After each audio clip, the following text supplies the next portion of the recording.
अस्सलामुअलैकुम, hope you are doing good. इस video में हम समझेंगे एक बहुत ही इंपॉर्टेंट टॉपिक जो हर वेबसाइट के अंदर हमारा यूज हो रहा होता है। वो है HTML टेबल्स और उसकी CSS स्टाइलिंग। तो टेबल्स का यूज हम कब कर रहे होते हैं, जब हमें डेटा को रॉज और कॉलम्स के अंदर ऑर्गेनाइज करना। जैसे अक्सर हम देखते हैं कि वेबसाइट्स के ऊपर शॉपिंग लिस्ट्स होती हैं, या फिर हमारे स्टूडेंट्स का रिजल्ट कार्ड शो हो रहा होता है, या फिर टाइम टेबल्स शो हो रहे होते हैं। तो वो सारे जो है हम टेबल्स का यूज करके अपने वेब पेज के ऊपर जो है ऐड कर सकते हैं। तो इस लेक्चर में हम बिल्कुल डिटेल के अंदर देखेंगे कि बेसिक टेबल का स्ट्रक्चर क्या होता है, रॉज और कॉलम्स कैसे बनते हैं, वो समझेंगे। टेबल हेडिंग क्रिएट करेंगे और CSS के थ्रू स्टाइलिंग करके देखेंगे, और हर चीज बिल्कुल स्टेप बाय स्टेप देखते हैं। तो स्टार्ट करते हैं, अपना VS कोड ओपन करते हैं और इसके अंदर हम दो फाइल्स बनाएंगे। सबसे पहले tables.html, ये हमारी HTML फाइल होगी जिसके अंदर हम सारा HTML का काम करेंगे। और एक और फाइल बनाते हैं जिसके अंदर हम स्टाइलिंग अप्लाई करेंगे। तो यहाँ पे tables.css नाम लिख लेते हैं, सही है।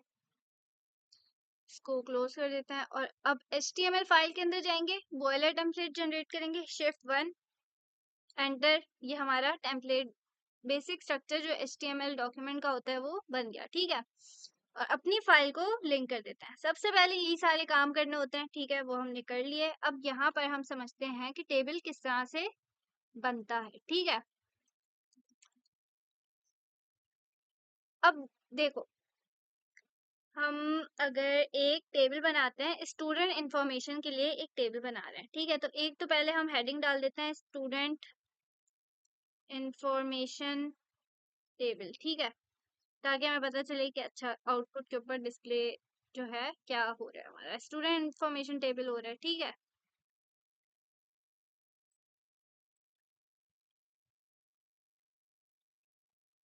अब देखो, हमारे पास क्या होता है कि टेबल बनाने के लिए हमें टेबल का टैग यूज करना होता है, राइट। ये हमारे पास होता है टेबल का टैग।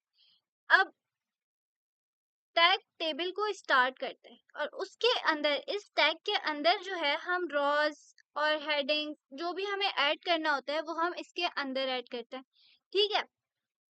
अब यहाँ पर मुझे जो है एक रॉ बनानी है, तो उसके लिए हमारे पास ये वाला टैग होता है, ठीक है। अब एक टेबल बनाया और उसके अंदर हमने एक रॉ बना दी, और इसके अंदर हमारा आता है हमारे टेबल का डेटा, सही है। अब यहाँ पर डेटा के लिए ये वाला टैग यूज करते हैं हम, ठीक है। अब यहाँ पर मैं दो सेल्स बनाती हूँ टेबल डेटा के लिए, ठीक है। और इसमें मैं लिख देती हूँ जैसे data 1, ठीक है। और इसमें लिख देती हूँ data 2। अब ये क्या है हमारे पास, ये हमारे पास टेबल का टैग है, जो ये ओपनिंग टैग है और ये क्लोजिंग टैग है। यानी इस ओपनिंग और क्लोजिंग टैग के बीच में हमारा क्या आ रहा है, सारा का सारा डेटा आ रहा है। अब हमने क्या किया, एक रॉ बनाई और उसके अंदर हमने सेल बनाए, यानी कि कॉलम्स के अंदर जो है हमारा डेटा आता है, राइट। और यहाँ पर मैंने मैं क्या करती हूँ, इसको पहले तो रन करके देखते हैं, ठीक है।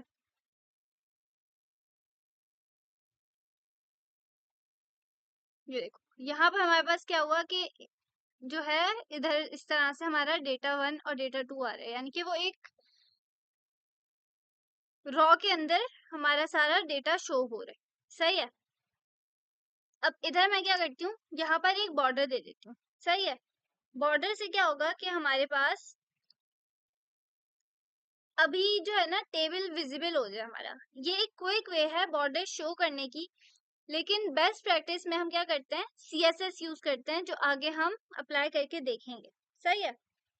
ये देखो, इस तरह से हमारे पास रॉ रॉ बन गई और उसके अंदर हमारे पास दो सेल्स हैं, यानी कि हमारे पास data 1 और data 2 जिस तरह से हमने यहाँ पर लिखा है वही, ठीक है। अब ये समझ आ गया होगा, सही है, कि बेसिक स्ट्रक्चर किस तरह से होता है। कि हमारे पास ये वाला टैग क्या है, ये हमारे पास जो है ये क्लोजिंग टैग है, ये हमारे पास ओपनिंग टैग है, और ये border 1 एक एट्रीब्यूट हमने यूज किया बॉर्डर को अप्लाई करने के लिए, ताकि हमारा जो एक बॉर्डर है वो शो हो जाए। ये क्विक वे है, ठीक है। और ये हमारे पास टैग किसके लिए है, रॉ के लिए, ठीक है। और एक रॉ के अंदर हमने एक रॉ बनाई, ठीक है, उसके अंदर हमने 2 सेल्स बनाए, यानी कि टेबल डेटा का हमने टैग यूज किया और कॉलम के अंदर हमने क्या किया, डेटा 1 और डेटा 2 लिख दिया, यानी कि ये हमने इसके अंदर लिख दिया। हम यहाँ जो चाहे लिख सकते हैं, ठीक है। अब इधर मैं क्या करती हूँ, ये तो समझ आ गया होगा। अब मैं जो है और रॉज इसके अंदर ऐड करती हूँ, ठीक है, यानी कि ये वाली और रॉज मैं एक और रॉ ऐड कर देती हूँ, ठीक है।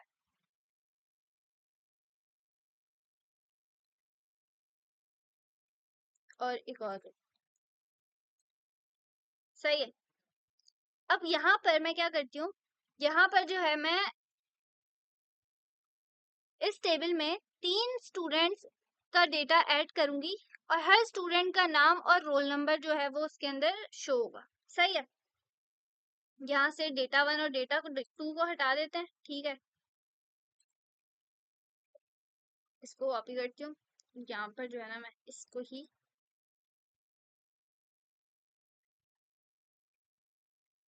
सही है। और इसके अंदर हम क्या लिखेंगे, ये हमारे पास 3 रॉज बन गई, ठीक है। और इसके अंदर मैं क्या लिखूंगी, अपने जो स्टूडेंट्स हैं उनका डेटा लिखूंगी, ठीक है। कि अगर फॉर एग्जांपल मेरा नाम एक मुझे लिखना है अपना नाम, सही है, जैसे आयशा लिख देती हूँ। इधर मुझे लिखना है क्या, रोल नंबर 1, ठीक है। यहाँ पर मैं लिख देती हूँ जारा और इधर मैं लिखती हूँ रोल नंबर 2, ठीक है। इधर मैं लिखती हूँ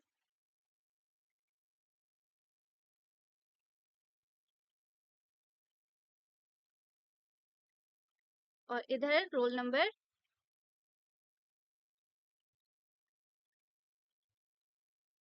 3। सही है। इसको रन करके देखते हैं। तो ये देखो हमारे पास क्या हुआ, 3 जो है वो रॉज बन गई और उसके अंदर हर सेल के अंदर एक डेटा है, ठीक है। अब क्या किया हमने, हर रॉ के लिए हमने क्या यूज किया, टेबल रॉ का टैग। सही है। ये वाला टैग हम किसके लिए यूज करते हैं, रॉ को बनाने के लिए। और हर रॉ में 2 सेल्स हमने ऐड किए, एक नाम के लिए और एक रोल नंबर के लिए। अब जितनी रॉस चाहिए उतनी बार जो है हम टी आर वाला टैग यूज करते हैं, टेबल रॉ वाला टैग यूज करते हैं। और जितने जो है हमें कॉलम्स चाहिए उसके लिए हम क्या यूज करते हैं, टेबल डेटा वाला टैग। सही है। अब क्या हो रहा है कि हमारे पास क्या है, अब एक छोटी सी प्रॉब्लम हो रही है यहाँ पे। देखो ये अभी तक हमें समझ नहीं आ रहा कौन सा कॉलम नेम का है और कौन सा रोल नंबर का है। इसके लिए हम यूज करते हैं टेबल हेडिंग का टैग। अब table heading by default bold होता है और सेंटर अलाइंड होता है। कैसे होता है वो देखते हैं। अगर मैं ये वाला जो है ना इसको चेंज कर देती हूँ,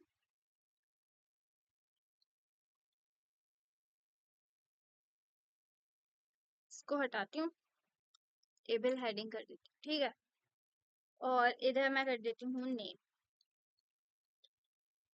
ठीक है, टेबल हेडिंग और ये रोल नंबर। सही है। अब रन करके देखते हैं। तो ये देखो ये हमारे पास क्या है, ये थोड़ा सा बोल्ड है, ये देखो ये हमारे पास थोड़ा सा बोल्ड है। सही है। और ये वाला थोड़ा सा क्या है, नॉर्मल टेक्स्ट है। सही है। अब जो हमारे पास टेबल हेडिंग का टैग होता है ना, उसका जितना भी टेक्स्ट है वो बाय डिफॉल्ट बोल्ड है और सेंटर अलाइंड होता है, जो क्लियरली दिखता है कि ये हेडिंग है। और यानी अब हर कॉलम का टाइटल ये होगा, ठीक है। अब इसके अंदर मैं जितने भी जो है रॉस ऐड करती जाऊंगी ना, तो वो इसके जो है इस हेडिंग के नीचे सारे नेम्स आ जाएंगे और इधर जो है रोल नंबर्स आ जाएंगे, जिस तरह से मैं अपने HTML में काम करूंगी। सही है। तो आई होप आपको यहाँ तक समझ आया होगा कि किस तरह से हम टेबल्स को ऐड करते हैं, कौन सा टैग कब यूज करते हैं। मैं थोड़ा सा ब्रीफ रिकैप दे देती हूँ कि हमारे पास क्या है, टी आर का टैग किसके लिए है, रॉस को ऐड करने के लिए, ठीक है, ये रॉ बनाता है। हमारे पास टेबल डेटा का टैग ये है कि हमारे पास ये एक सेल यानी कि कॉलम के अंदर का डेटा होता है, सही है। और टेबल का टैग क्यों यूज करते हैं? टेबल का टैग हमने यूज किया एक टेबल को स्टार्ट करने के लिए, ठीक है। और इस टैग के अंदर सारा जो है काम कर रहे होते हैं हम, ठीक है। हम सारा का सारा डेटा इस टैग के अंदर करते हैं, ड्रॉज, कॉलम्स, हेडिंग्स, सारा कुछ। और यहाँ पर मैंने क्या किया हुआ है, एक बॉर्डर एट्रीब्यूट को यूज किया है ताकि अभी जो है ना एक टेबल विजिबल हो जाए, और एक क्विक वे है ये बॉर्डर शो करने के लिए। और ये मैंने बताया था कि बेस्ट प्रैक्टिस नहीं है, हमें जो है बॉर्डर्स को ऐड करने के लिए सीएसएस यूज करना है, जो अभी हम आगे करेंगे, ठीक है। सीएसएस के ऊपर जाते हैं और इधर जो है हम स्टाइलिंग अप्लाई करके देखते हैं, ठीक है। सीएसएस फाइल हमने लिंक कराई थी पहले, ठीक है। इसके अंदर जाएंगे, यहाँ पर हम सबसे पहले सिलेक्ट करते हैं टेबल को, ठीक है। ये हमारे पास सिलेक्ट कर लिया हमने टेबल, ठीक है। कर्ली ब्रेसेस लगाएंगे और देखो अब हमें क्या करना है, सबसे पहले हमें इसकी जो है विड्थ चेंज करते हैं, ठीक है। अब हम इसकी विड्थ कर देते हैं, फॉर एग्जांपल विड्थ जो है कर देते हैं 50%, सही है।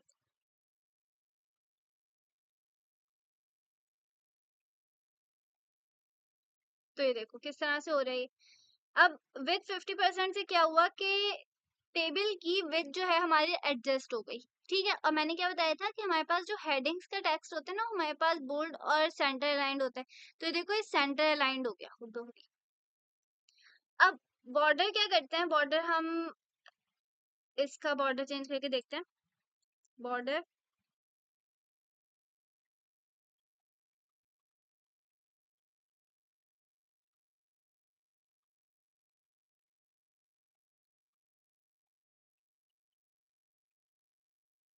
ये कर देते हैं।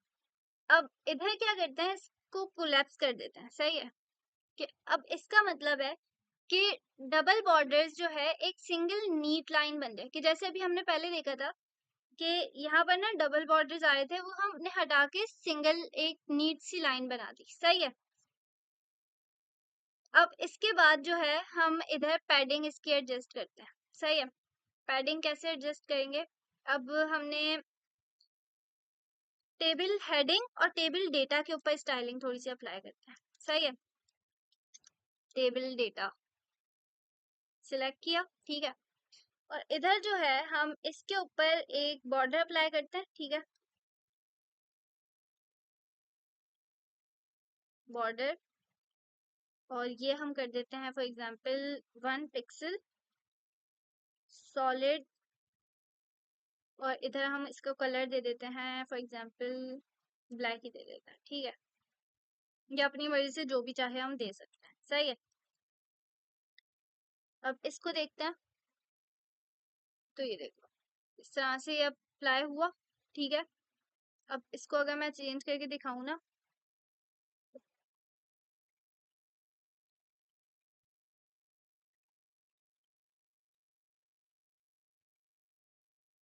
तो ये देखो हमारा बॉर्डर क्या हुआ है कि 1 पिक्सल सॉलिड बॉर्डर हो गया। और हमने उसका कलर क्या कर दिया, हल्का सा ब्लू कर दिया, ठीक है। अब इसके बाद हम यहाँ पर इसकी पैडिंग अप्लाई करते हैं, ठीक है। पैडिंग, और इसको कर देते हैं 10 पिक्सल। अब पैडिंग क्या होती है कि कंटेंट और बॉर्डर के दरमियान थोड़ा सा गैप आ जाए, जो ज्यादा रीडेबल बना देगा हमारे टेबल को। ये देखो किस तरह से हुआ कि ये देखो उसने हमारा जो बॉर्डर था और उसके और कंटेंट के दरमियान, कंटेंट क्या होता है, जो भी टेक्स्ट लिखा हुआ है या जो भी चीजें उसके अंदर हमारे एचटीएमएल एलिमेंट के अंदर हमने ऐड की हुई है ना, कि जैसे यहाँ पे नाम लिखा हुआ है जारा, आमना, ये क्या है हमारे पास, ये कंटेंट है। और उसके बॉर्डर के दरमियान उसने 10 पिक्सल्स का जो स्पेस है ना वो दे दिया, सही है। अब इसके बाद हम क्या करते हैं, टेक्स्ट को अलाइन कर देते हैं, कि हमारा जो टेक्स्ट है ना वो क्या हुआ है कि बिल्कुल साइड्स पे है, वो अच्छा नहीं लग रहा, हम चाह रहे हैं कि सेंटर में हो। तो उसके लिए हम कर देते हैं टेक्स्ट अलाइन प्रॉपर्टी, सेंटर, ठीक है। ये देखो, तो हमने क्या क्या किया, हमने विड्थ अप्लाई की 50%, उससे क्या हुआ, टेबल की विड्थ एडजस्ट हो गई।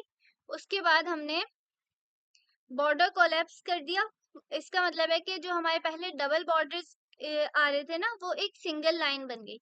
और उसके बाद हमने यहाँ पर बॉर्डर अप्लाई किया, ठीक है। और उसके बाद जो है पैडिंग क्या की हमने, 10 पिक्सल यानी स्पेसिंग दे दी बॉर्डर और कंटेंट के दरमियान। और उसके बाद अभी जो है हम क्या करते हैं, जैसे अभी यहाँ पर क्या है कि इसके पीछे हम चाह रहे हैं कि अच्छा ये थोड़ा सा ना प्रोमिनेंट लगे हेडिंग्स, तो उसके पीछे हम या तो कर सकते हैं कि इसका थोड़ा सा फॉन्ट चेंज कर दें, या फिर इसके ऊपर या फिर बैकग्राउंड कलर अप्लाई कर सकते हैं। बैकग्राउंड कलर अप्लाई करके देखते हैं। हम यहाँ पर टेबल हेडिंग सिलेक्ट करते हैं, ठीक है। इसके ऊपर बैकग्राउंड कलर अप्लाई कर देते हैं, ठीक है। और यहाँ पर कोई सा भी ये कलर अप्लाई कर देते हैं, ठीक है।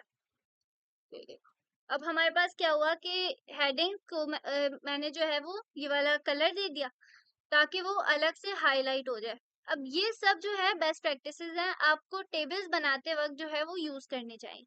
अब अगर हम चाहें कि मेरा जो है ना यहाँ पर क्या हो कि अब मैं इस रॉ के ऊपर जाऊँ ना, तो हल्का सा इसका कलर चेंज हो ताकि मुझे पता चले अच्छा मैं इस वाली रॉ के ऊपर हूँ, तो मैं हल्का सा होवर इफेक्ट दे देती हूँ। होवर इफेक्ट कैसे देते हैं, मैं जो है टेबल रॉ और यहाँ पर होवर जो है वो सिलेक्ट कर लेती हूँ, ठीक है। अब होवर करेगा वो जब टेबल रॉ के ऊपर जाएगा किसी भी, तो उसके ऊपर वो जरा सा मैं चाह रही हूँ कि कोई सा भी जो है ना बैकग्राउंड कलर चलो चेंज हो जाए उसका, सही है। तो यहाँ से मैं कोई सा भी लाइट सा बैकग्राउंड कलर सिलेक्ट कर लेती हूँ, ये वाला, ठीक है। ये कर लेती हूँ, डार्क ग्रे कलर हो जाए, सही है। अब देखते हैं, ये देखो,